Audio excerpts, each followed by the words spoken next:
सबको नमस्कार, सबको नमस्कार। जब एक हिंदू किसी को नमस्ते करता है तो वो इंसान को नहीं कर रहा, वो उसके अंदर बैठे हुए परमात्मा को देख के कहता है कि नमस्ते, मैं तुम्हारे आगे झुकता हूँ। और वो कि हिंदू लोग कहते हैं नमस्ते। नमस्ते का लफ्ज किधर से आता है आपको शायद पता होगा। नमस्ते आता है इदम नममे से। इदम नममे मतलब मैं आपके सामने झुकता हूं, मैं आपकी इबादत करता हूं, बराबर। इदम नममे, आप कहना चाहते मैं आपके अंदर ईश्वर की इबादत करता हूं। मिसाल के तौर पे वो आदमी चोर है, वो गलत काम कर रहा है, बलात्कार कर रहा है, आप उसको ईश्वर बोलेंगे? आप ईश्वर को इतना घटिया समझ गए? वो बलात्कार करने वाले इंसान को बोलते आप ईश्वर है। इससे भाईचारगी बढ़ेगी नहीं घटेगी। वो बलात्कार करने वाले को, वो चोर को, वो डाकू को मैं ईश्वर मान रहा हूं, उसके सामने झुक रहा हूं।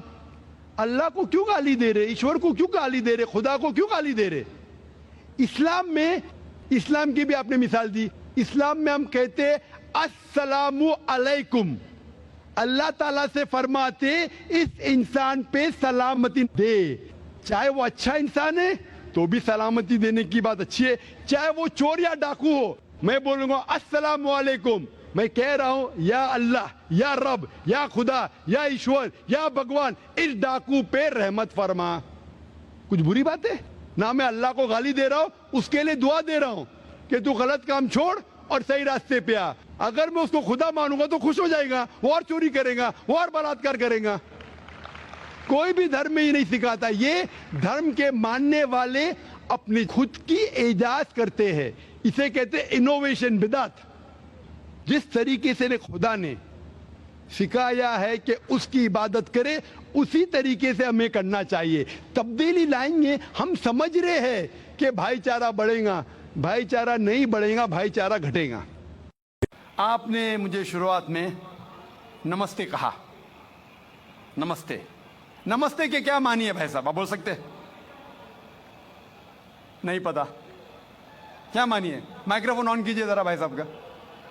नमस्ते मतलब मैं सर झुका के मैं आपको नमन करता हूँ। हाँ, सर झुका के आप मुझे नमन करता हूँ। नमन करता हूं। सर झुका के, सर झुका के मुझे नमन करना शिर्क है, हराम है, प्रोहिबिटेड है। आप मेरे सामने भी सर नहीं झुका सकते, चाहे आप मुझसे मोहब्बत करते हैं, चाहे आप मेरी इज्जत करते हैं, फिर भी आप मेरे सामने सर नहीं झुका सकते। सर झुकाना चाहिए तो सिर्फ खुदा के सामने, अल्लाह के सामने, और मैं खुदा नहीं हूं।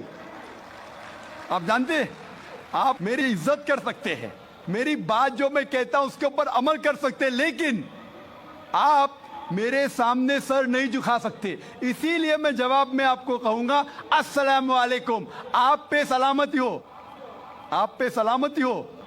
आप समझे ना? मैं आपके सामने झुक नहीं सकता हूं। ये सिर झुकेगा तो सिर्फ अल्लाह के सामने, सिर्फ खुदा के सामने।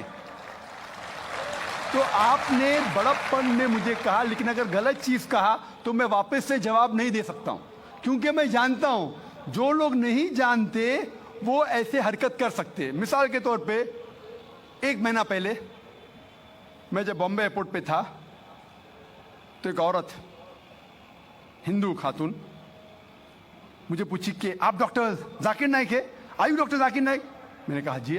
ओ, मैं आपका रोज प्रोग्राम देखती हूँ, मैं दुबई से 25 साल के बाद बम्बई में आ रही हूँ, 25 साल के बाद हिंदुस्तान में आ रही हूँ। उसकी सिर पे टीका था, हिंदू औरत थी, बोलती मैं आपके प्रोग्राम देखती हूँ और बहुत अल्हम्दुलिल्लाह तारीफ करने लगी। सारी तारीफ अल्लाह की है, मैं कुछ भी नहीं हूँ।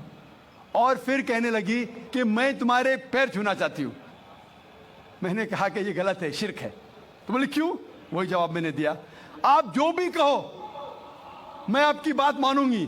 तो मैंने कहा आप कुरान मजीद पढ़िए, कुरान मजीद पढ़िए और इसके ऊपर अमल कीजिए। और मैंने तकरीर दी है similarities between Islam and Hinduism, इस्लाम और हिंदुइज्म में यकसानियत, और साबित किया है कि हिंदुइज्म में भी लिखा है कि आप सिर्फ एक ईश्वर की इबादत करना चाहिए, जितने ऋषि आने वाले उनमें मानना चाहिए, और मोहम्मद सल्लल्लाहु अलैहि वसल्लम में भी। तो आपको अगर कुरान और वेदा पे अमल करना चाहिए जो यकसा है, आपको ही खुदा में मानना पड़ेगा और आखिरी पैगंबर मोहम्मद सल्लल्लाहु अलैहि वसल्लम पर।